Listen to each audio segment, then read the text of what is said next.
Let's talk about the Clean Power Plan, right. because you have been on a sort of a listening tour. You at FERC, you guys did not draw up these regulations. You were not involved in the development. Is this true? Leslie, that's an important point. Some of our staff were briefed before they were actually released, but we didn't have a role in saying what the Clean Power Plan should or should not be.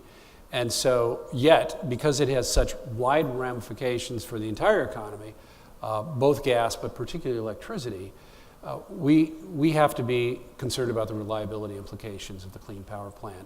At FERC, we're really fuel neutral. We don't pick the type of fuel, and we don't, except in the case of hydroelectric dams, we don't actually approve power plants. However, we cannot be neutral on reliability because that's part of our statutory responsibility.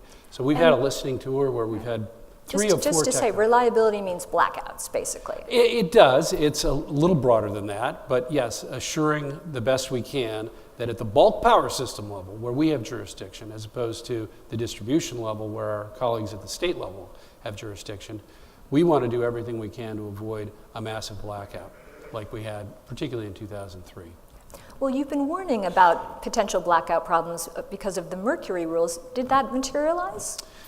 Well, they haven't materialized yet because the mercury rule comes into effect in a few weeks. Right. And as Nick Akins mentioned this morning, we have an enormous amount of power that has been taken out of the system, including a big chunk that will retire between now and May 31st.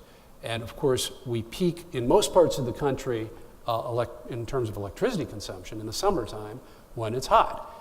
There are a few exceptions to that. My home of the Northwest peaks in the winter.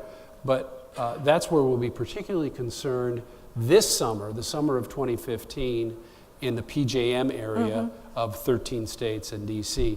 Next summer, those same concerns are going to be extrapolated more into the Midwest because of the particular challenges they have in terms of retirements.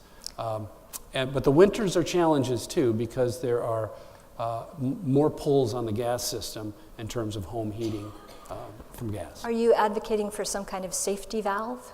That's been a big discussion in our technical conferences. We've had 3 of 4 so far. We have one more in St. Louis next week, focused on the central part of the United States. Almost everyone has said some type of reliability safety valve is necessary so that if a particular plant in a particular location needs to be run for reliability purposes, they're allowed to do so. A big challenge, though, is that generators are going to be caught in the middle of 2 federal laws, the Federal Power Act and the Clean Air Act.